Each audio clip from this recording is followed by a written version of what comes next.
믿을 수 없는 소식입니다.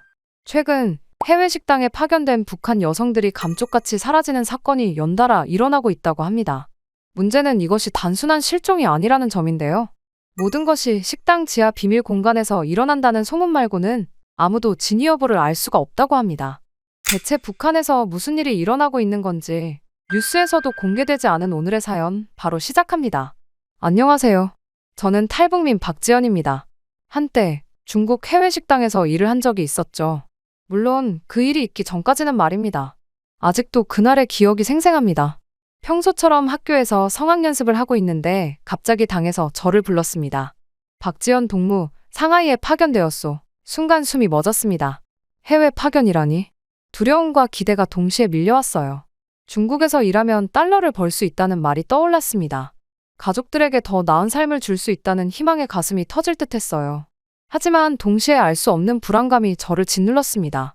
그렇게 상하이에 첫 발을 디딘 순간 현기증이 일었어요. 고층 빌딩들이 질주하는 자동차들, 끝없이 이어지는 네온사인들. 이런 세상이 존재한다는 사실이 믿기지 않았습니다. 평양에서는 상상조차 할 수 없던 풍경이었죠. 하지만 현실은 기대와 완전히 다르다는 걸 깨달았습니다. 8명의 여성들과 함께 쓰는 좁은 기숙사는 감옥 같았어요. 벽은 얇아서 옆 사람의 숨소리까지 들렸고 사생활이란 존재하지 않았습니다. 밤중에 화장실에 가려 해도 누군가의 허락이 필요했어요. 숨 쉴 틈조차 없었죠. 매일 아침 5시 기상 나팔 소리에 눈을 떴습니다. 손이 갈라지고 피가 날 때까지 청소를 했어요. 성악을 전공한 제가 화장실 변기를 닦는 모습을 보면 평양의 교수님들은 뭐라고 할까요? 가끔 손님들 앞에서 노래를 부를 때만 잠시 제 자신을 찾는 기분이었습니다. 하지만 그마저도 쇼에 불과했어요. 감시는 숨막힐 정도였습니다. 보이부 요원들의 날카로운 시선이 항상 등 뒤에 꽂혔어요. 그들은 우리의 대화, 표정, 심지어 꿈속 잠꼬대까지도 감시했습니다. 외출은 꿈도 꿀 수 없었고 휴대전화는 금단의 물건이었어요. 매일 밤 사상교육 시간에는 온몸에 힘이 빠졌습니다. 하지만 고개를 끄덕이는 것 외에는 아무것도 할 수 없었어요. 반면에 식당 창문으로 보이는 바깥 세상은 너무나 가까워 보였습니다. 손만 뻗으면 닿을 것 같은데 실은 은하수만큼 멀었어요. 자유롭게 웃고 떠드는 사람들을 볼 때마다 가슴이 찢어지는 듯 했습니다. 한 번도 경험해보지 못한 자유가 바로 눈앞에 있었지만 결코 맛볼 수 없었어요. 가장 충격적인 건 월급날이었어요. 손에 쥐어진 돈을 보고 숨이 멎는 줄 알았습니다. 기대했던 액수의 절반도 안 되었죠. 관리자는 차갑게 말했습니다. 숙식비, 제복비, 당 충성자금이 공제됐소. 가족에게 보낼 돈은 거의 남지 않았어요. 가슴이 무너져 내렸지만 울 수조차 없었습니다. 이곳에서 약한 모습을 보이는 순간 당장 북송될 수 있다는 공포가 항상 저를 짓눌렀어요. 밤마다 악몽에 시달렸습니다. 도망치려다 붙잡히는 꿈, 가족들이 고통받는 꿈. 잠에서 깰 때마다 베개가 눈물로 젖어 있었어요. 비명을 지르고 싶었지만 입을 틀어막았습니다. 벽에도 귀가 있다는 말이 실감났어요. 그러던 어느 날 식당에 북한 고위 간부가 나타났습니다. 몸이 얼어붙었어요. 그의 날카로운 눈빛이 저를 오래도록 훑었습니다. 마치 물건을 감정하듯이 등줄기로 식은땀이 흘렀어요. 직감적으로 알았습니다. 무언가 끔찍한 일이 일어날 거라고. 식사를 마친 그는 관리자와 긴 시간 대화를 나눴습니다. 이따금 저를 향해 고개를 돌리는 모습에 심장이 터질 듯 했어요. 그날 밤 관리자가 저를 불렀습니다. 그의 입에서 나온 말이 제 운명을 완전히 바꿔놓았어요. 이제 돌이킬 수 없는 길로 들어서게 된 것입니다. 다음 날 아침 관리자가 저를 식당 뒤쪽의 좁은 계단으로 데려갔습니다. 그곳에 문이 있었죠. 평소에는 항상 잠겨있던 문이었어요. 관리자가 열쇠로 문을 열자 지하로 이어지는 계단이 나타났습니다. 발걸음이 무거워졌어요. 저도 모르게 뒷걸음질 쳤지만 관리자의 차가운 눈빛에 다시 앞으로 나아갔습니다. 지하에 도착하자 완전히 다른 세계가 펼쳐졌어요. 화려한 조명, 고급스러운 가구, 부드러운 음악. 식당과는 전혀 다른 분위기였습니다. 하지만 이상하게도 음울한 기운이 감돌았어요. 표면적 화려함 아래 뭔가 끔찍한 것이 숨겨진 듯 했습니다. 관리자의 설명에 가슴이 철렁 내려앉았어요. 이곳은 특별한 손님들을 위한 VIP 클럽이라고 했습니다. 주변을 살펴보니 저와 비슷한 또래의 여성들이 보였어요. 그들의 화려한 옷차림과는 달리 눈빛은 공허했습니다. 영혼이 빠져나간 듯한 표정이었어요. 저에게 주어진 옷은 너무 짧고 노출이 심했습니다. 입기가 부끄러웠지만 거부할 수 없었어요.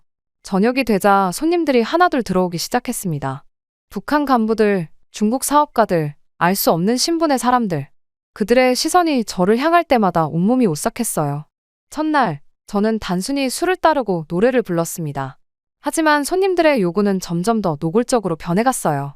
그들은 제 손을 잡거나 허리를 감싸려 했습니다. 거부하고 싶었지만 관리자의 경고가 귓가에 맴돌았어요. 북송이라는 위협은 처벌, 수용소, 어쩌면 죽음을 의미했습니다.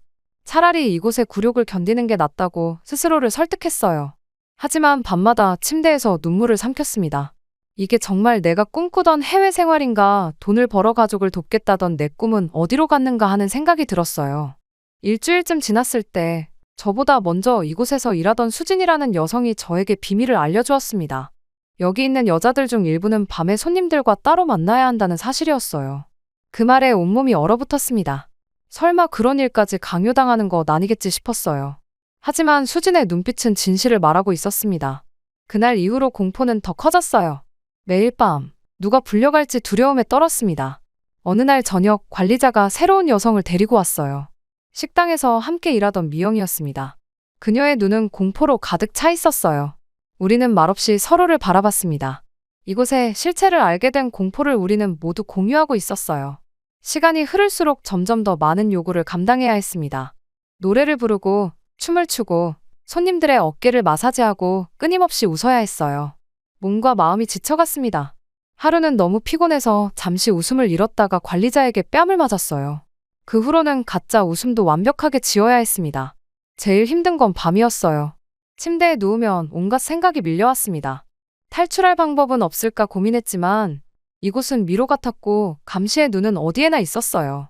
탈출을 시도했다가 실패하면 어떤 처벌이 기다릴지 상상조차 할 수 없었습니다. 관리자는 항상 여기 있는 게 가장 안전한 길이라고 말했어요. 바깥은 더 위험하다고 했습니다. 그 말이 거짓이라는 걸 깨닫는 데는 오래 걸리지 않았어요. 이곳은 안전한 곳이 아니라 덫이었습니다. 하루하루 더 깊은 수렁으로 빠져들고 있었어요. 처음엔 단순히 접객 역할만 하면 될 줄 알았지만 이제는 명확했습니다. 이곳에서는 어떤 요구도 거부할 수 없었어요. 매일 밤 클럽을 나갈 때마다 죄책감이 밀려왔습니다. 내가 이런 일을 하고 있다는 사실을 가족들이 알면 얼마나 슬퍼할까 생각했어요. 하지만 선택권이 없었습니다. 이곳에 갇혀있는 한 저는 그저 관리자와 손님들의 뜻에 따라 움직이는 인형에 불과했어요. 매일 같은 일상이 반복되던 어느 날 이상한 점을 발견했습니다. 함께 일하던 윤미경이 보이지 않았어요. 처음에는 휴식을 취하고 있나 싶었지만 하루가 지나고 이틀이 지나도 그녀는 나타나지 않았습니다. 불안한 마음이 들었어요. 미경은 최근 클럽을 자주 찾던 중국 사업가와 가까워지는 모습을 보였습니다.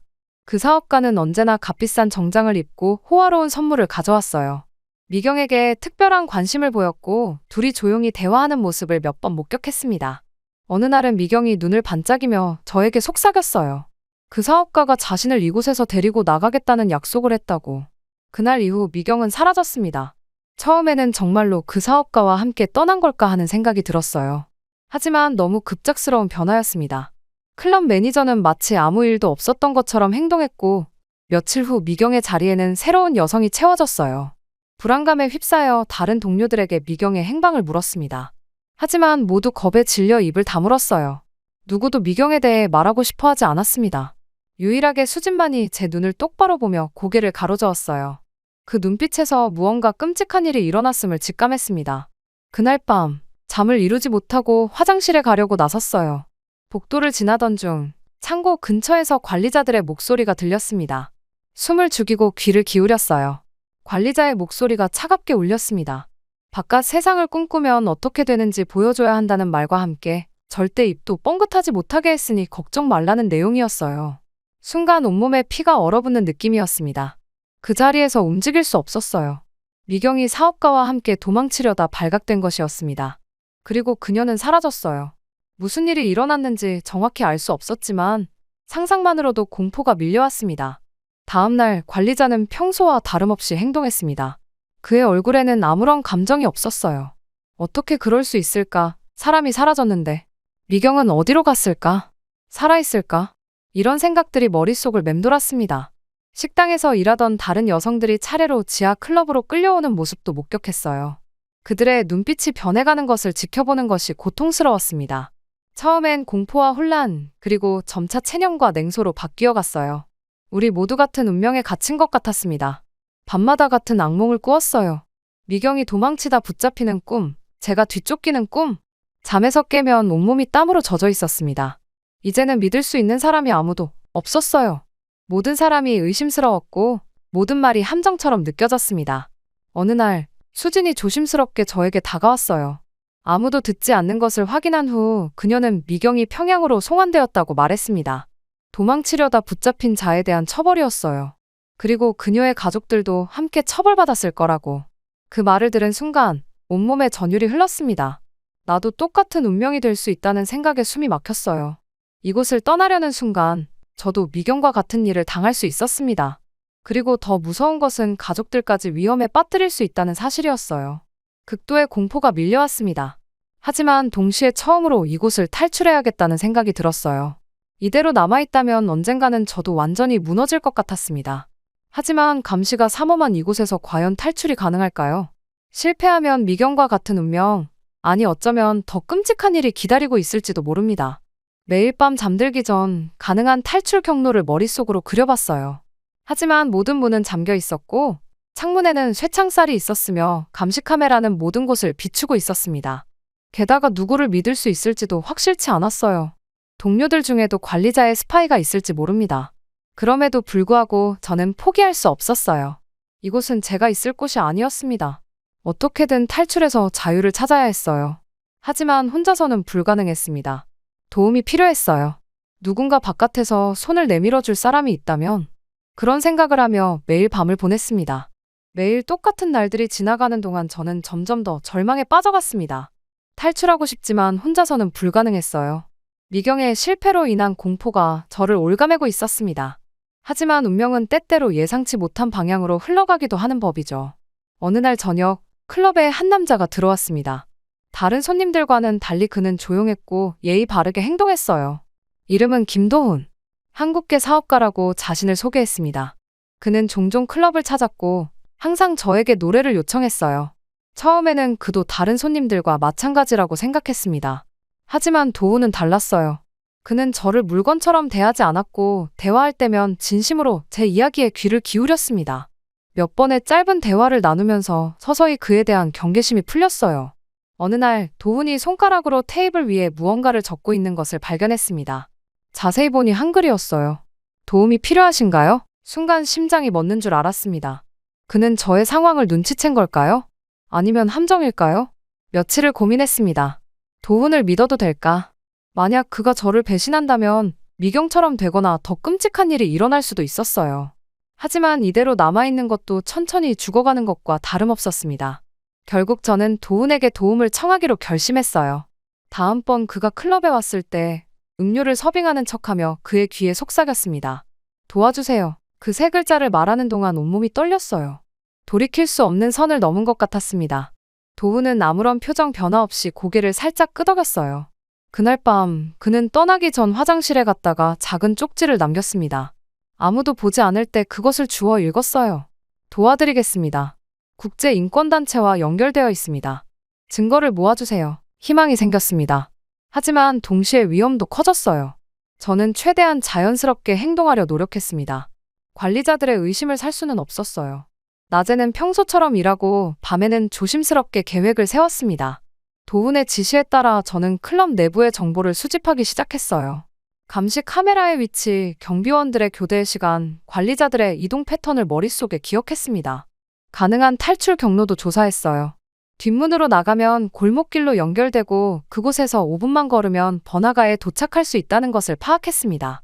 도훈은 2주에 한 번씩 클럽을 방문했어요.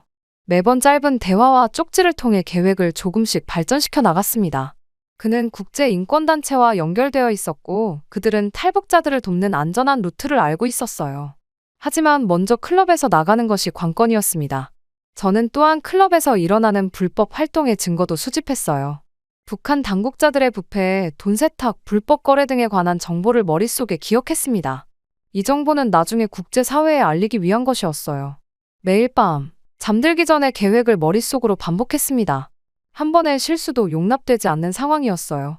탈출 계획이 발각되면 저뿐만 아니라 도훈도 위험에 처할 수 있었습니다. 그리고 북한에 있는 가족들에게도 해가 갈 수 있었어요. 때로는 두려움에 압도되어 포기하고 싶을 때도 있었습니다. 하지만 이미 뒤로 물러설 수 없었어요. 자유를 향한 첫걸음을 내디딘 이상 끝까지 가야 했습니다. 미경의 운명을 떠올리며 더욱 신중하게 행동했어요. 도훈은 탈출 날짜를 정했습니다. 2주 후 토요일, 손님이 많아 혼잡한 시간에 실행하기로 했어요. 그는 차를 준비해 두고 저를 기다릴 것이며 그곳에서 바로 영사관으로 이동할 계획이었습니다. 계획을 세우면서도 불안감은 떨쳐낼 수 없었어요. 너무나 많은 변수가 있었습니다. 관리자의 의심, 감시 카메라의 사각지대, 타이밍의 정확성. 모든 것이 완벽하게 맞아떨어져야 했어요. 한 번의 실수도 용납되지 않는 위험한 상황이었습니다. 탈출 날짜가 다가올수록 저는 점점 더 불안해졌습니다. 손톱을 물어뜯는 버릇이 생겼고 밤에는 거의 잠을 이루지 못했어요. 더 이상 식사도 제대로 할 수 없었습니다. 살이 빠지고 얼굴색이 안 좋아지자 동료들이 걱정하기 시작했어요. 그런데 이상하게도 관리자들의 감시가 갑자기 더 심해졌습니다. 마치 뭔가를 눈치챈 것 같았어요. 특히 김 관리자는 저를 유난히 주시했습니다. 화장실에 가는 것조차 허락을 받아야 했고 동료들과의 대화도 감시받았어요. 북한 보위부 요원들도 자주 클럽에 나타나 우리의 행동을 살폈습니다. 어느 날은 제 침대와 개인 물품을 뒤져놓은 흔적을 발견했어요. 누군가 제 행동을 의심하고 있다는 증거였습니다. 가슴이 철렁 내려앉았어요. 도훈과 주고받은 쪽지는 다행히 항상 읽은 후 변기해버려 증거가 남지 않았습니다. 도훈에게 상황이 위험해졌다고 알려야 했어요. 다음번 그가 클럽에 왔을 때 술을 서빙하며 속삭였습니다. 의심받고 있어요. 서두르세요. 그는 눈빛으로만 대답했습니다. 그날 밤 화장실에서 새로운 쪽지를 발견했어요. 이틀 후 실행. 준비하세요. 이틀. 너무 급작스러웠습니다. 하지만 더 이상 미룰 수 없었어요. 매일매일이 지옥 같았고 의심의 눈초리는 점점 더 날카로워졌습니다. 도훈이 말한 대로 인권단체에서 안전한 이동 경로를 준비해두었다고 했지만 클럽을 빠져나가는 것부터가 문제였어요. 탈출 전날 밤 잠을 이루지 못했습니다. 가족들 생각에 가슴이 찢어질 듯 했어요. 이 선택이 그들에게 해를 끼치지는 않을지 두려웠습니다. 하지만 이곳에 남아있는 것도 서서히 죽어가는 것과 다름없었어요. 살기 위해서는 도망쳐야 했습니다. 마침내 그날이 왔어요. 오후 7시 도훈이 클럽에 도착했습니다. 그는 평소와 같이 행동했고 저도 최대한 자연스럽게 보이려 노력했어요. 교대 시간인 9시가 다가오자 심장이 미친 듯이 뛰었습니다. 9시 정각, 새로운 근무조가 들어오는 혼란을 틈타 화장실로 향했어요. 화장실 창문을 통해 빠져나가기로 계획되어 있었습니다. 손이 떨려 창문을 여는데 시간이 걸렸어요. 창문 밖으로 몸을 밀어 넣을 때 뒤에서 문 여는 소리가 들렸습니다. 숨을 참고 재빨리 몸을 빼내 아래로 뛰어내렸어요.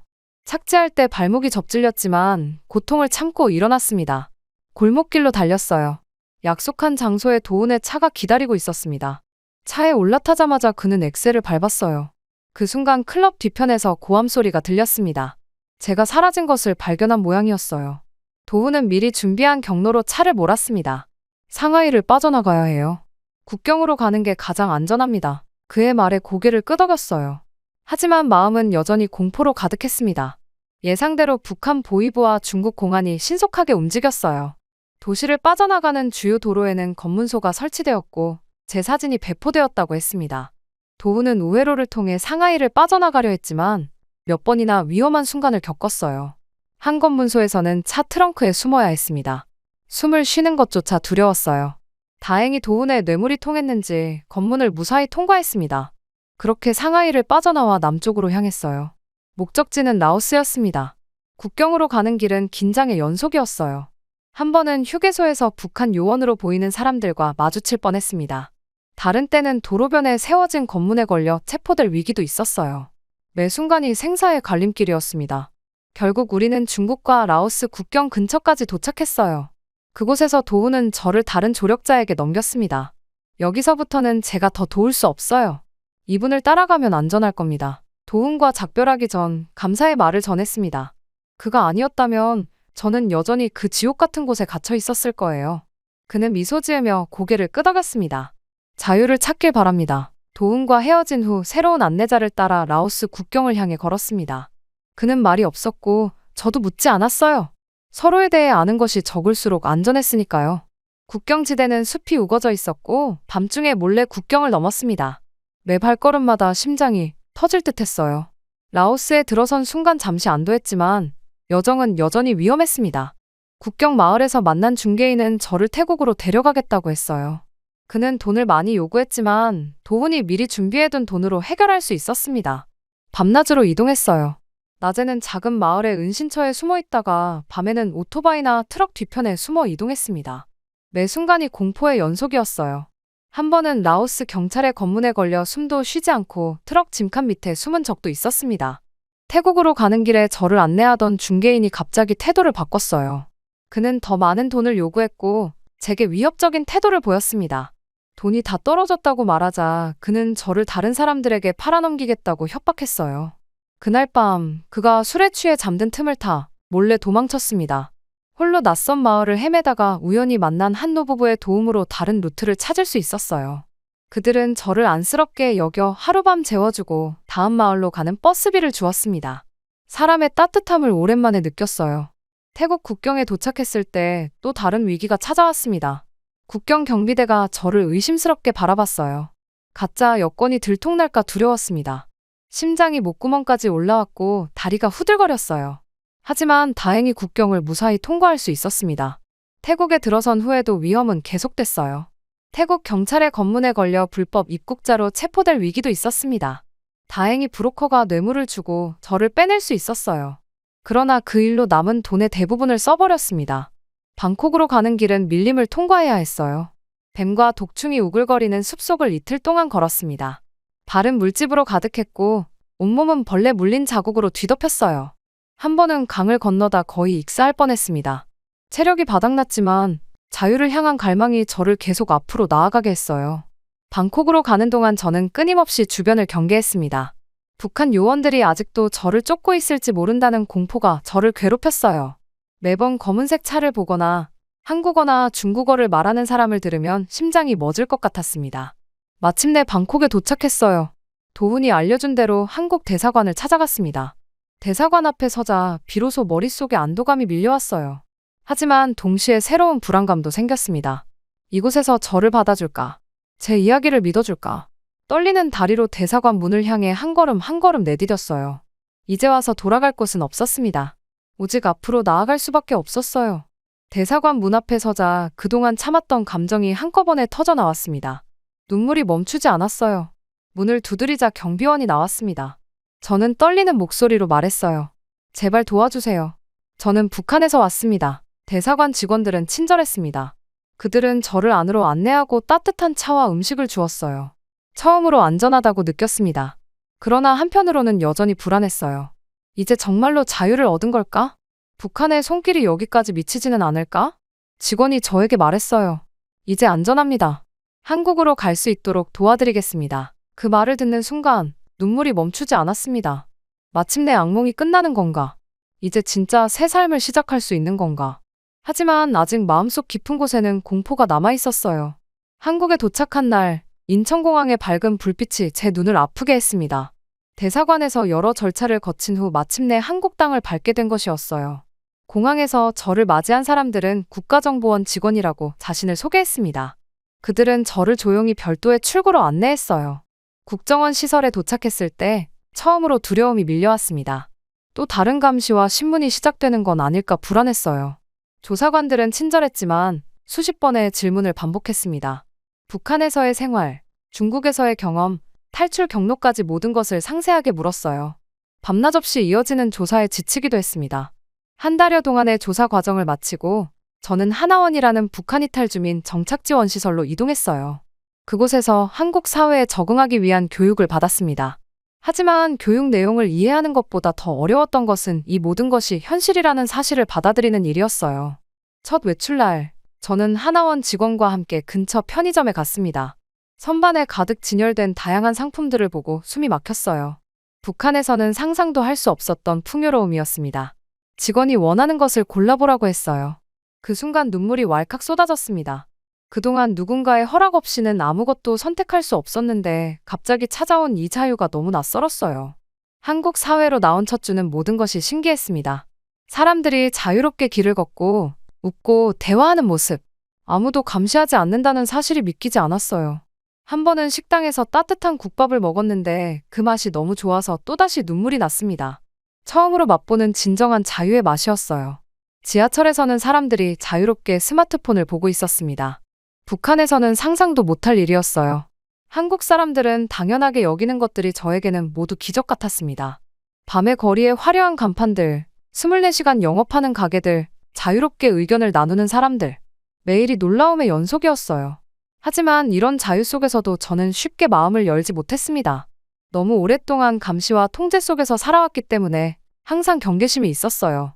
누군가 친절을 베풀면 그 이면에 숨겨진 의도가 있는 건 아닌지 의심했습니다.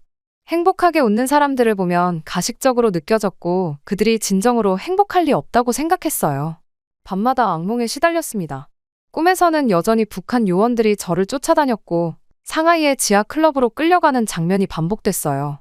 땀에 흠뻑 젖은 채 깨어나면 이것이 꿈이 아닌 현실이라는 사실을 되새겨야 했습니다. 안전하다는 것을 스스로에게 계속 말해주어야 했어요. 하나원의 상담사는 적응하는데 시간이 걸린다고 말했습니다. 억압된 환경에서 갑자기 자유를 얻으면 오히려 두려움을 느끼는 것이 자연스러운 반응이라고요. 그 말이 위로가 되었어요. 저만 이런 감정을 느끼는 것이 아니었습니다. 처음으로 혼자 마트에 갔을 때의 일이 잊히지 않아요. 너무 많은 선택지에 압도되어 1시간 넘게 그저 서 있기만 했습니다. 무엇을 골라야 할지, 어떻게 계산해야 할지 몰라 당황했어요. 결국 아무것도 사지 못하고 나왔습니다. 그날 밤 혼자서 한참을 울었어요. 자유롭지만 그 자유가 너무 무거웠습니다. 매일 아침 창문을 열고 밖을 바라보는 습관이 생겼어요. 푸른 하늘, 자유롭게 날아다니는 새들, 바쁘게 오가는 사람들. 이 모든 것이 여전히 꿈처럼 느껴졌습니다. 내가 정말 여기에 있는 걸까? 이 자유가 언젠가는 사라지지 않을까? 그런 두려움이 항상 저를 따라다녔어요. 하나원에서 나와 서울의 작은 원룸에 정착한 지 6개월이 지났습니다. 낯설던 한국 생활에 조금씩 익숙해지고 있었어요. 정부 지원으로 한국어 교육을 받았고 컴퓨터 사용법도 배웠습니다. 편의점에서 아르바이트를 시작했고 간단한 대화도 할 수 있게 되었어요. 처음으로 내 이름으로 된 통장을 만들었을 때 느꼈던 감격은 아직도 생생합니다. 하지만 밤이 되면 여전히 두려움이 찾아왔어요. 악몽에서 깨어나 현실을 확인하기 위해 창문으로 달려가는 일이 반복됐습니다. 상하이의 지하 클럽에서 마주쳤던 여성들의 얼굴들이 자꾸 떠올랐어요. 미경의 모습, 수진의 눈빛, 그리고 제가 떠나온 후 그곳에 남겨진 수많은 여성들. 그들은 지금 어떻게 지내고 있을까? 어느 날 TV에서 북한 인권에 관한 다큐멘터리를 보았습니다. 북한에서 중국으로 팔려가는 여성들의 이야기였어요. 화면 속 여성들의 증언을 들으며 가슴이 무너졌습니다. 그건 바로 제 이야기였고 지금도 계속되고 있는 많은 여성들의 현실이었어요. 그날 밤 잠들지 못했습니다. 무언가 해야 한다는 생각이 머릿속을 떠나지 않았어요. 제가 겪은 일을 그저 지나간 악몽으로 묻어둘 수는 없었습니다. 침대에서 일어나 일기장을 펼쳐 제 경험을 하나하나 기록하기 시작했어요. 상하이 식당, 지하 클럽, 끔찍했던 탈출 과정. 글로 옮기는 것만으로도 고통스러웠지만 이것이 제가 할 수 있는 첫걸음이라고 생각했습니다. 용기를 내어 지역의 탈북민 지원 단체를 찾아갔어요. 처음에는 제 이야기를 나누는 것이 두려웠지만 비슷한 경험을 가진 사람들과 만나면서 조금씩 마음의 문을 열었습니다. 단체 직원이 저에게 제안했어요. 제 경험을 더 많은 사람들에게 알려보지 않겠냐고. 첫 강연은 대학교 북한학과 학생들 앞에서 이루어졌습니다. 떨리는 목소리로 시작했지만 청중들의 진지한 눈빛을 보며 힘을 얻었어요. 제 이야기가 끝났을 때 많은 학생들이 눈물을 흘렸습니다. 한 학생이 물었어요. 어떻게 도울 수 있을까요? 그 순간 저는 깨달았습니다. 제 경험은 단순한 과거의 상처가 아니라 변화를 만들어낼 수 있는 힘이라는 것을. 그 이후로 저는 더 많은 곳에서 강연을 시작했어요. 학교, 교회, 시민단체. 처음에는 작은 모임이었지만 점차 규모가 커졌습니다. 국제인권단체와 연결되어 해외에서도 제 이야기를 나누게 되었어요. 제 증언이 UN 북한인권조사위원회 보고서에 포함되기도 했습니다. 출판사에서 연락이 왔어요. 제 이야기를 책으로 펴내고 싶다고 했습니다. 처음에는 거절했지만 더 많은 사람들에게 북한 여성들의 현실을 알릴 수 있다는 생각에 용기를 냈어요. 6개월 동안 모든 기억을 글로 옮기는 과정은 고통스러웠지만 동시에 치유의 과정이기도 했습니다. 책이 출간되자 예상보다 큰 반응이 있었어요. 인터뷰 요청이 쏟아졌고 독자들의 편지도 받았습니다. 많은 사람들이 북한 여성들의 인권 문제에 관심을 갖기 시작했어요. 제 이야기가 변화의 시작점이 되고 있다는 사실에 가슴이 벅찼습니다. 북한 여성 인권을 위한 재단을 설립했어요.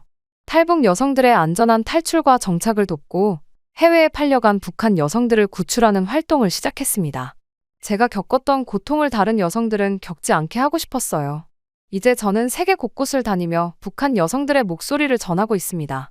때로는 북한 정권의 위협을 받기도 하지만 두려움보다 사명감이 더 큽니다. 제 경험이 누군가에게 희망이 된다면 그것으로 충분해요. 내가 자유를 얻었듯이 아직 갇혀있는 누군가도 언젠가 자유를 얻을 수 있길 바랍니다. 이 말로 저는 항상 강연을 마칩니다. 고통스러운 과거가 이제는 저에게 목적이 되었어요. 자유를 찾아 떠났던 그 위험한 여정이 이제는 많은 여성들에게 희망의 여정이 되고 있습니다.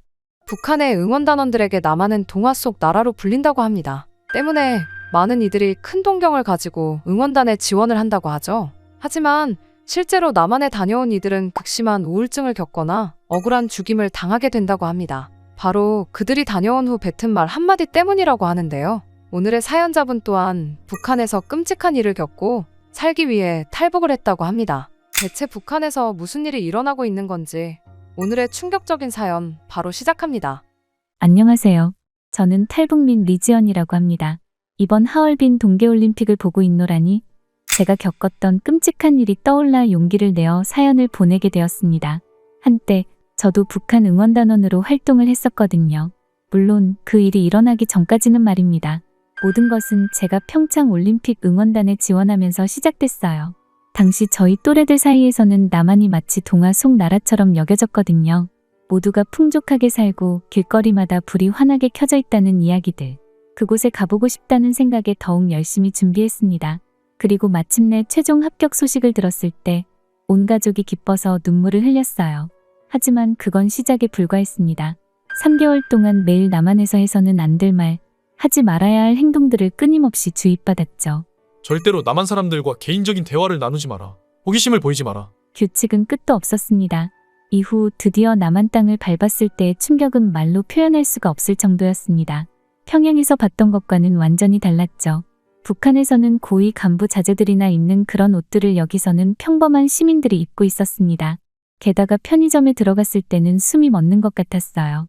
진열대마다 과자와 음료수가 가득했고 사람들은 마치 그게 당연한 듯 아무렇지 않게 고르고 있었거든요. 북한에서는 명절에도 보기 힘든 광경이었습니다. 하지만 저희는 철저히 통제됐어요. 보위부 요원들이 24시간 감시했고 화장실을 갈 때도 혼자 가면 안 됐습니다. 창밖을 오래 보는 것조차 금지됐죠. 그때 처음으로 의심이 들었습니다. 우리가 지금까지 배운 모든 것이 거짓말이었던 걸까? 물론 그때는 알지 못했습니다. 곧 제 인생을 뒤흔들 만한 사건이 일어날 거란 사실을 말이죠. 이후 평양으로 돌아오는 버스 안에서 유진과 나란히 앉아 있었던 그날, 창밖으로 스쳐 지나가는 풍경이 달라질수록 우리의 마음도 무거워져만 갔어요. 유진은 제 손을 꼭 잡고 속삭였죠. 지연아, 우리가 본 게 전부 거짓일 리는 없잖아. 그리고 그것이 저와 유진이의 마지막 대화였어요. 북한에 도착하자마자 우리는 집단 사상 교육을 받았습니다. 매일같이 남한이 보여준 모든 것이 가짜라고, 우리를 현혹시키기 위한 연극이었다고 주입받았죠. 저들은 종이로 만든 과일을 진열해 놓았다. 밤거리의 불빛은 우리를 속이기 위한 임시 조명이었다. 따뜻하게 대해준 것도 모두 연기였다. 하지만 이미 현실을 본 우리의 마음은 이런 거짓말을 받아들일 수 없었어요. 집으로 돌아왔을 때 첫 번째 충격을 받았습니다. 전기가 끊긴 어둠 속에서 어머니는 촛불 하나에 의지해 저녁 식사를 준비하고 계셨어요. 수도에서는 물이 나오지 않아 멀리 있는 우물에서 물을 길어와야 했고 그마저도 끓여 마셔야 했죠. 남한에서 24시간 흐르던 깨끗한 수돗물이 갑자기 떠올랐어요. 평양 거리를 걸을 때마다 가슴이 아팠습니다. 고위 간부 자녀들은 최신 외제차를 타고 다니며 호화로운 생활을 했지만 대부분의 주민들은 끼니를 걱정해야 했어요. 한 달 월급으로는 일주일도 살기 힘들었죠. 장마당에서 몰래 장사하다 단속에 걸려 모든 것을 빼앗기는 사람들의 절규를 매일같이 들어야 했습니다. 우리 응원단원들은 서로 연락을 주고받을 수 없었지만 가끔 시장에서 마주치면 눈빛만으로도 서로의 마음을 알 수 있었어요. 모두가 우울증에 시달렸죠. 어떤 친구들은 갑자기 사라졌다가 소식이 끊겼고 나중에 들으니 정치범 수용소로 끌려갔다고 했어요. 그러던 어느 날 보위부에서 불려가게 됐습니다. 사상 검증이라는 명목으로 모든 응원단원들을 조사하고 있었어요. 조사실에 들어서는 순간 온몸이 떨렸죠. 차가운 철제 의자에 앉아 몇 시간 동안 같은 질문을 반복해서 받았어요. 남조선에서 무엇을 보았나? 누구와 접촉했나? 무슨 생각을 했나? 그날 저녁 유진에게서 다급한 전화가 왔어요. 지연아, 나 오늘 조사받았어. 유진의 목소리가 떨렸습니다. 나만의 어떤 점이 인상적이었냐는 질문에 도로가 깨끗했다. 고 대답했다는 거예요. 별것 아닌 대답이었는데 조사관이 갑자기 안색을 바꾸더니 유진을 다그치기 시작했대요. 그럼 우리의 도로는 더럽다는 건가? 남조선이 더 우월하다고 생각하는 거군. 이틀 뒤 유진은 다시 보입으로 끌려갔어요. 저는 유진의 집 앞을 서성이며 그녀가 돌아오기를 기다렸죠. 밤이 되어서야 유진이 돌아왔는데 걸음걸이가 이상했어요. 나중에 알고 보니 신문 과정에서 심한 구타를 당했다고 해요. 지연아, 나 너무 무서워. 내가 잘못한 게 뭐지? 유진의 눈에는 공포가 가득했습니다. 유진이 들려준 이야기는 충격적이었어요. 보이부에서는 사상적으로 변질됐다. 는 자백을 강요했대요. 밤새 서 있게 하고 주먹으로 때리고 자백하지 않으면 가족들까지 모두 수용소로 보내겠다고 협박했다고 합니다. 우리 동생은 아직 어린데 어머니도 몸이 약하신데 유진은 흐느끼며 말했어요. 보이부는 이미 마음을 정한 것 같았어요. 우리 같은 응원단원들에게 본보기를 보여주기로 한 거죠. 일주일 후 새벽에 보이부 요원들이 유진의 집으로 들이닥쳤대요. 유진의 동생이 몰래 전화를 걸어 알려준 거였어요. 저는 그 길로 유진의 집으로 달려갔지만 이미 늦었더군요. 유진의 어머니는 바닥에 주저앉아 울고 계셨고 방 안은 마구 뒤져진 흔적이 있었어요. 며칠 동안 유진의 소식을 들을 수 없었습니다.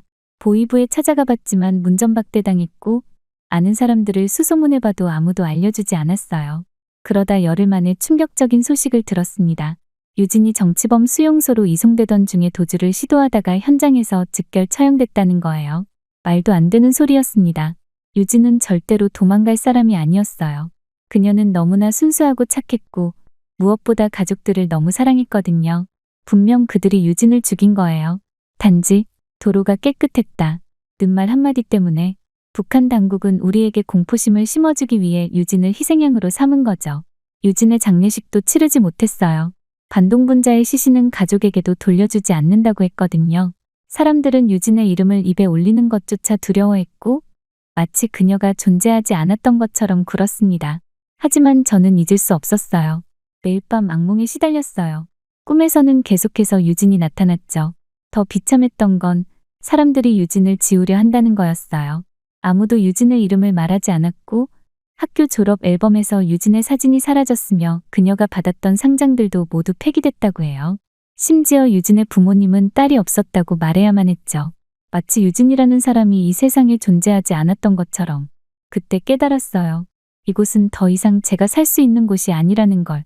언제든 저나 제 가족이 유진처럼 될 수 있다는 공포가 저를 짓눌렀거든요. 아침에 일어나면 오늘은 누가 사라질까? 하는 생각이 들었고 밤에 잠들 때면 내일 아침에 보이부가 들이닥치면 어쩌지? 하는 불안에 떨었습니다. 탈북을 결심하고 나니 마음은 편해졌지만 현실의 벽은 높았습니다. 어디서부터 시작해야 할지, 누구를 믿어야 할지 모든 게 막막했어요. 하지만 유진의 죽음을 떠올릴 때마다 용기가 났습니다. 이제는 돌이킬 수 없는 강을 건너기로 한 거예요. 가장 먼저 한 일은 정보 수집이었어요. 장마당에서 물건을 파는 척하면서 사람들의 이야기를 주워들었죠. 평양에서는 탈북에 대해 입도 뗄 수 없었지만 장마당에서는 은밀히 정보가 오갔거든요. 국경 지역 경비가 강화됐다더라. 이번에 누구네 딸이 도강하다 잡혔대. 국경 수비대 보초 교대 시간이 바뀌었다고 하던데. 모든 소문이 귀중한 정보였어요. 특히 탈북에 성공한 사람들의 이야기를 찾아다녔습니다. 이미 탈북한 사람의 가족을 만나면 최대한 자연스럽게 대화를 이끌어내려 노력했죠. 성공한 사람들은 대부분 비가 많이 오는 날 두만강을 건넜다고 해요. 그래서 저도 장마철을 기다리기로 했습니다. 어느 날은 장마당에서 한 아주머니를 만났는데 그분의 조카가 탈북에 성공했다고 하더군요. 그 이야기를 듣고 싶어 며칠 동안 그분의 환심을 샀어요. 마침내 신뢰를 얻었을 때 그분은 귀중한 정보를 알려주셨죠. 두만강 건너는 길은 세 갈래야. 근데 그 중에 한 길만이 진짜 안전한 길이라고 하더라. 하지만 탈북에는 엄청난 돈이 필요했어요. 브로커 비용만 해도 천문학적인 금액이었죠. 그래서 몰래 장사를 시작했어요. 평소 음악을 가르쳤던 경험을 살려서 부유층 자녀들에게 피아노 개인 교습도 했고 중국에서 들여온 화장품도 몰래 팔았죠. 한 달에 번 돈의 절반은 탈북 자금으로 모았어요. 매일 밤 돈을 세면서 목표에까지 얼마나 남았는지 계산했어요. 브로커 비용과 중국에서 쓸 경비까지 감안하면 적어도 3,000달러는 필요했거든요. 가장 어려웠던 건 중국어 공부였습니다. 국경을 넘어 중국에서 며칠이라도 버티려면 기본적인 의사소통은 해야 했거든요. 매일 밤 이불 속에서 손전등으로 중국어 교재를 봤어요. 기차역에 가는 법을 묻는 말부터 도움을 요청하는 간단한 문장들까지 위험한 상황에서 써야 할 말들을 중점적으로 외웠죠. 체력 단련도 시작했어요. 매일 새벽에 일어나 동네를 몇 바퀴씩 뛰었죠. 처음에는 이웃들의 눈이 신경 쓰였지만 건강을 위해서 라는 핑계를 대니 다들 믿더군요. 실제로는 두만강을 건널 때 필요한 체력을 키우기 위해서였어요. 물살이 생강을 건너려면 강한 체력이 필요하다고 들었거든요. 그러던 어느 날 더 이상 혼자 끌어안고 있을 수 없어서 어머니 선희와 동생 민수에게 제 계획을 털어놨어요. 어머니, 저 탈북하려고 해요. 말을 꺼내자마자 어머니가 그릇을 떨어뜨리셨죠. 너 미쳤니? 잡히면 우리 가족 모두 죽는다. 어머니는 발작적으로 우셨어요. 일주일 동안 어머니는 제게 말도 안 하셨어요. 하지만 동생 민수는 달랐죠. 누나, 나도 알아. 우리가 이대로 살 수는 없다는 거. 16살인 민수도 이미 이 체제의 부조리를 느끼고 있었나 봐요. 민수의 지지에 용기를 얻어 어머니를 계속 설득했죠.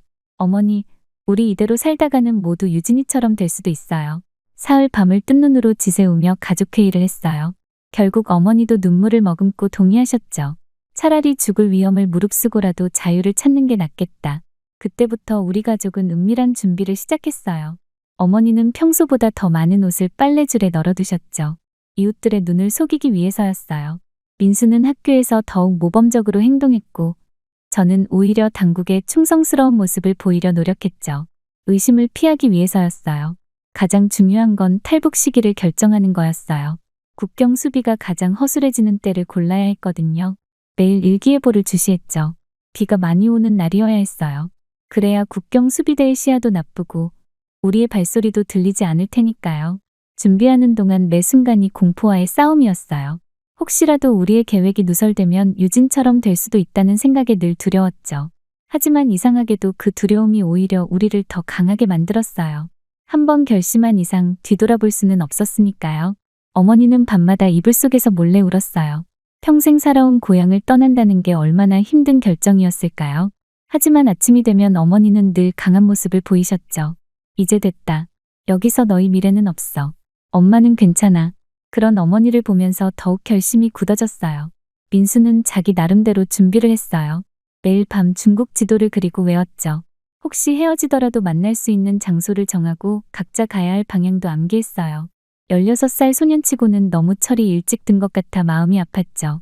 준비 과정에서 가장 힘들었던 건 마음의 준비였어요. 우리가 아는 모든 것, 우리의 정체성, 이 모든 걸 버리고 새로운 삶을 시작한다는 게 어떤 의미인지 그때는 정확히 알 수 없었죠. 하지만 한 가지는 분명했어요. 이대로는 살 수 없다는 것. 유진의 죽음이 헛되지 않게 하기 위해서라도 우리는 반드시 성공해야만 했습니다. 마침내 날씨 예보에서 장마가 시작된다는 소식을 들었어요. 이제 며칠 후면 우리의 새로운 삶이 시작될 거예요. 두려움과 기대가 교차했지만 이미 돌이킬 수는 없었죠. 유진아, 우리가 꼭 성공할게. 내가 보여준 진실을 위해서라도 우리는 반드시 이곳을 벗어나야만 해. 드디어 그날이 왔습니다. 장마가 시작되던 날 새벽, 창밖으로 빗방울이 굵게 떨어지는 소리가 들렸어요. 어머니와 민수, 우리 셋은 서로를 바라보며 고개를 끄덕였죠. 더 이상 망설일 시간이 없었어요. 우리는 평소처럼 장마당에 가는 것처럼 꾸미고 집을 나섰어요. 짐은 최소한만 챙겼죠. 옷가지 몇 벌과 비상용 식량 그리고 그동안 모아둔 돈뿐이었어요. 무거운 짐은 오히려 우리의 발목을 잡을 수 있었거든요. 새벽 버스를 타고 국경 지역으로 향하는 동안 제 심장은 계속해서 쿵쾅거렸습니다. 비는 점점 더 세차게 내렸어요. 우리 가족은 국경 근처 시장에서 잠시 머물며 주변을 살폈죠. 브로커가 알려준 대로 비가 가장 세차게 내리는 시간을 기다려야 했어요. 그때가 경비가 가장 허술해진다고 했거든요. 시장 구석에 앉아 비를 맞으며 기다리는 동안 유진의 얼굴이 자꾸 떠올랐어요. 유진아, 우리가 꼭 성공할게. 밤 11시 드디어 행동을 개시했어요. 우리는 브로커가 미리 준비해둔 밧줄로 서로의 허리를 단단히 묶었습니다. 어머니, 민수 그리고 제가 차례로 연결된 거예요. 강을 건널 때 물살에 휩쓸리지 않기 위해서였죠. 어머니의 손이 떨리고 있었어요. 괜찮아요, 어머니. 우리 꼭 함께 건너요. 두만강 근처로 다가갈수록 긴장감은 더욱 고조됐어요. 빗줄기를 뚫고 희미하게 보이는 강 건너편. 그곳이 바로 중국이었죠. 우리의 새로운 삶이 시작될 곳이요. 하지만 그곳에 도달하기 위해서는 이 차가운 강물을 건너야만 했어요. 갑자기 멀리서 개 짖는 소리가 들렸어요. 숨을 죽이고 잠시 기다렸죠. 다행히 수색대는 아니었나 봐요. 우리는 재빨리 강둑으로 내려갔습니다. 발을 강물에 담그는 순간 차가운 물이 뼈 속까지 파고들었어요. 하지만 이제 돌이킬 수는 없었죠. 하나, 둘, 셋. 제 신호와 함께 우리는 강물에 몸을 맡겼어요. 물살은 생각보다 훨씬 거셌고 빗방울이 얼굴을 때려 앞을 제대로 볼 수도 없었죠. 민수가 잠시 허우적거렸지만 다행히 밧줄 덕분에 제가 그를 잡아줄 수 있었어요. 강을 건너는 그 10여 분이 마치 10년처럼 느껴졌어요. 숨이 턱까지 차올랐고 온몸이 얼어붙는 것 같았죠. 하지만 우리는 계속해서 팔을 저었어요. 자유를 향해, 새로운 삶을 향해. 마침내 중국 쪽 강둑에 도착했을 때는 모두 탈진 상태였어요. 하지만 안도할 시간도 없었습니다. 재빨리 젖은 옷을 갈아입고 브로커와 약속한 장소로 향했어요. 연변의 어느 허름한 여관. 그곳에서 다음 브로커를 만나 라오스행 이동 계획을 전달받았죠. 이제부터가 진짜 시작이었어요. 중국에서의 여정은 숨막히는 도피극이었어요. 매 순간이 생사를 걸어야 했죠. 버스를 타고 이동할 때도 숙소에서 쉴 때도 늘 경계를 늦출 수 없었어요. 중국 공안에게 발각되면 북한으로 강제 송환될 거라는 공포가 늘 따라다녔거든요. 라오스로 가는 길은 더욱 험난했어요. 산길을 따라 몇 시간씩 걸어야 했고 때로는 정글을 헤쳐나가야 했죠. 어머니가 발목을 삐끗하신 적도 있었어요. 그때 우리는 정말 포기할 뻔했지만 서로를 다독이며 어떻게든 버텼죠. 태국 국경에 거의 다다랐을 때였어요. 갑자기 국경 수비대의 순찰등이 우리를 비췄죠. 순간 온몸이 굳었어요. 이제 끝인가? 그런 생각이 들었죠. 하지만 그것이 오히려 기회가 되었어요. 태국은 탈북자들을 북한으로 송환하지 않는다는 걸 알고 있었거든요. 우리는 바로 손을 들고 항복 의사를 표시했어요. 우리는 북한에서 온 탈북자입니다. 서툰 발음이었지만 그 말이 통했나 봐요. 태국 수비대는 우리를 체포는 했지만 곧바로 방콕의 한국 대사관으로 연락을 취해주었죠. 대사관에서 보낸 2주는 마치 꿈만 같았어요. 깨끗한 침대에서 자고 따뜻한 음식을 배부르게 먹을 수 있다는 게 믿기지 않았죠. 그리고 마침내 대한민국행 비행기를 탈 수 있게 되었어요. 비행기가 이륙하는 순간 저도 모르게 눈물이 흘렀습니다. 창밖으로 보이는 구름을 바라보며 생각했어요. 유진아, 우리가 해냈어. 내가 그토록 동경했던 자유를 우리가 찾아냈어. 비록 유진은 이 자유를 누리지 못했지만 우리는 그녀의 꿈을 이뤄낸 거예요. 어머니는 제 손을 꼭 잡고 계셨고 민수는 피곤했는지 곤히 잠들어 있었죠. 이제 우리의 새로운 삶이 시작되는 거예요. 인천국제공항에 도착했을 때 그 순간을 절대 잊을 수 없어요. 비행기에서 내려 입국장으로 들어서는데 다리가 후들거려서 제대로 걸을 수가 없었어요. 어머니는 공항 바닥에 무릎을 꿇고 하염없이 우셨고 민수는 멍하니 주변을 둘러보며 누나, 우리 정말 왔구나 라고 중얼거렸죠. 국정원 직원들이 우리를 맞이했어요. 북에서 응원단으로 왔을 때와는 전혀 다른 모습이었죠. 그때는 보이부 요원들의 삼엄한 감시 속에서 긴장된 표정으로 있었는데 이번에는 모두가 따뜻한 미소로 우리를 맞아주었어요. 고생 많으셨습니다. 이제 안전하니 걱정하지 마세요. 라는 말에 또다시 눈물이 왈칵 쏟아졌습니다. 조사 과정도 생각보다 편안했어요. 북한에서는 신문이라는 이름으로 공포와 위협을 주었는데 여기서는 우리의 건강과 심리 상태를 먼저 걱정해 주었죠. 처음으로 마음 놓고 이야기할 수 있었어요. 유진의 이야기도 우리가 겪은 모든 것들도 더 이상 숨기거나 두려워할 필요가 없었습니다. 하나원으로 이동하던 날 차창 밖으로 보이는 서울의 풍경이 마치 영화 속 장면 같았어요. 형형색색의 네온사인 거리를 가득 메운 차들, 밤에도 환한 불빛. 평창에서 봤던 그 모습 그대로였죠. 이번에는 누구의 감시도 없이 마음껏 바라볼 수 있었어요.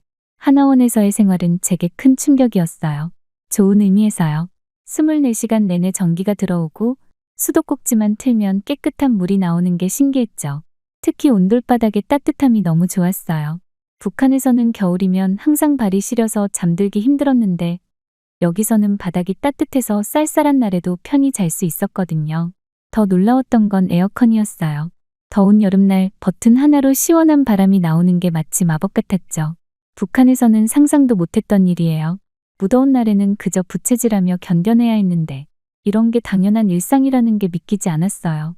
하나원에서의 교육은 정말 유익했어요. 한국 사회의 기본적인 것들을 배웠죠. 은행 계좌 만드는 법, 지하철 타는 법, 휴대폰 사용법까지. 처음에는 모든 게 낯설고 어려웠지만 하나씩 배워가는 재미가 있었어요. 특히 민수가 컴퓨터를 배우는데 재능을 보였죠. 어머니는 처음에 많이 힘들어하셨어요. 북한에서 쓰던 말투나 행동이 여기서는 통하지 않는다는 걸 알게 되셨거든요. 하지만 어머니도 점차 적응해 가셨어요. 특히 요리 수업에서는 다른 탈북민들에게 북한 음식 만드는 법을 가르쳐 주시며 즐거워하셨죠. 제일 감동적이었던 건 우리 가족 모두에게 주민등록증이 발급된 날이에요. 손에 쥐는 순간 이제 정말 대한민국 국민이 됐다는 실감이 났어요. 어머니는 그 카드를 보물처럼 소중히 지갑에 넣으셨죠. 이제 우리도 이 나라 사람이다 라고 중얼거리시는 어머니의 눈시울이 붉어졌어요. 하나원 수료 후 우리는 서울의 한 아파트에 정착하게 됐어요. 방이 2개 있는 작은 아파트였지만 우리에겐 천국 같았죠. 창문을 열면 도시의 전경이 한눈에 들어왔고 밤이면 반짝이는 도시의 불빛들이 마치 별처럼 아름다웠어요. 어머니는 주변 식당에서 일을 시작하셨어요. 처음에는 힘들어하셨지만 점차 한국식 조리법도 배우시고 손님들과도 친해지셨죠. 특히 어머니가 만드신 북한식 냉면이 입소문이 나서 단골 손님들이 생기기 시작했어요. 어머니의 얼굴에 자신감이 생기는 게 보였죠. 민수의 변화는 더욱 놀라웠어요. 하나원에서 검정고시를 준비하면서부터 놀라운 학습 능력을 보였거든요. 그리고 마침내 서울대학교 북한학과에 합격했다는 소식을 들었을 때 우리 가족 모두 얼싸안고 울었어요. 북한에서는 꿈도 꾸지 못했던 일이 현실이 된 거죠. 저는 매일 아침 거울을 보며 다짐해요. 유진아, 내가 보고 싶어 했던 이 자유로운 나라에서 우리가 잘 살고 있어. 내 목까지 열심히 살아갈게. 유진이 그토록 보고 싶어 했던 이 땅에서 우리는 이제 진정한 삶을 시작하고 있어요. 때로는 북한에 두고 온 친구들과 이웃들이 생각나요. 그들도 이곳에서 이런 행복을 누릴 수 있다면 얼마나 좋을까. 그래서 더 열심히 살아야겠다고 다짐해요. 언젠가는 그들에게도 희망이 될 수 있도록 우리 가족이 먼저 잘 정착하고 성공해야 하니까요. 이제 우리는 매일 아침 따뜻한 햇살을 맞으며 새로운 하루를 시작해요. 더 이상 두려움에 떨지 않아도 되고 누군가의 감시를 받지 않아도 되죠. 자유롭게 생각하고 말하고 꿈꿀 수 있는 이 평범한 일상이 저희에겐 매일매일이 축복처럼 느껴져요. 이제 우리는 진정한 의미의 집을 찾은 것 같아요. 대한민국에서의 새로운 삶이 자리를 잡아가면서 제 마음속에는 새로운 꿈이 자라나기 시작했어요. 평범하게 살아갈 수도 있었지만 그러기에는 제가 너무 많은 것을 보고 경험했죠. 특히 유진의 억울한 죽음은 제게 큰 사명감을 안겨주었어요. 처음에는 작은 모임에서 제 이야기를 나누기 시작했어요. 탈북민 지원 단체에서 강연을 요청받았을 때는 많이 망설였죠. 하지만 청중들 앞에 섰을 때 유진의 마지막 모습이 떠올랐어요. 도로가 깨끗했다. 는 말 한마디로 목숨을 잃어야 했던 그 부조리한 현실. 이 이야기는 반드시 전해져야 했어요. 북한에서는 사소한 말 한마디가 죽음으로 이어질 수 있습니다. 제가 처음으로 대중 앞에서 한 말이에요. 떨리는 목소리로 시작했지만 청중들의 진지한 눈빛을 보며 용기를 냈죠. 유진이 겪었던 신문 과정, 그녀가 당했던 고문과 협박 그리고 허위 자백을 강요받던 순간들. 이 모든 것을 최대한 자세히 전했어요. 강연이 끝난 후 많은 분들이 눈물을 흘리며 다가오셨어요. 이런 일이 아직도 일어나고 있다는 게 믿기지 않는다. 우리가 무엇을 할 수 있을까요? 라는 질문을 받을 때마다 제가 해야 할 일이 무엇인지 더욱 분명해졌죠. 요즘은 탈북 청소년들을 위한 멘토링도 하고 있어요. 제가 겪었던 어려움을 그들도 겪지 않게 하고 싶거든요. 민수도 가끔 함께 참여하는데 서울대 북한학과에서 배운 전문 지식으로 큰 도움을 주고 있죠. 어머니는 이제 식당 일을 그만두시고 탈북민 지원센터에서 일하세요. 새로운 탈북민들의 정착을 돕는 일이 너무 보람차다고 하시죠. 내가 겪은 어려움을 다른 사람은 덜 겪었으면 좋겠어. 라고 말씀하시는 어머니를 보면 가슴이 뭉클해요. 가끔 꿈에서 유진을 만나요. 예전처럼 슬픈 모습이 아니라 환하게 웃는 모습으로요. 마치 잘하고 있어, 지연아. 계속 이렇게 가죠. 라고 말해주는 것 같아요. 그럴 때마다 더 큰 힘을 얻게 되죠. 앞으로도 계속해서 이야기를 전할 거예요. 북한에서 일어나는 인권 유린의 실상을 작은 말실수 하나로 목숨을 잃을 수 있는 그곳의 현실을 전 세계에 알리고 싶어요. 그래서 더 많은 사람들이 관심을 갖고 변화를 만들어내는데 동참하게 되기를 바라요. 지금 북한에 남아있는 사람들, 특히 유진이처럼 부당한 대우를 받고 있는 이들에게 제 이야기가 작은 희망이 되었으면 해요. 언젠가 그들도 자유를 찾을 수 있다는 것, 이곳에서 새로운 삶을 시작할 수 있다는 것을 알려주고 싶어요. 이제 우리 가족은 작지만 안정된 삶을 살아가고 있어요. 하지만 이것은 끝이 아닌 새로운 시작이에요. 진정한 자유를 찾아온 우리가 이제는 다른 이들의 자유를 위해 작은 디딤돌이 되려고 해요. 유진의 꿈이 그리고 우리의 꿈이 이루어지는 그날까지 이 이야기는 계속될 거예요. 저의 이야기는 이렇게 끝이 나지만 저희 새로운 이야기는 이제 시작입니다. 아직도 저는 써내려갈 이야기들이 많거든요. 지금까지 저희 이야기를 들어주셔서 감사합니다. 구독자님들의 가정에도 항상 평화가 있기를 진심으로 기도하겠습니다. 구독과 좋아요는 큰 힘이 됩니다.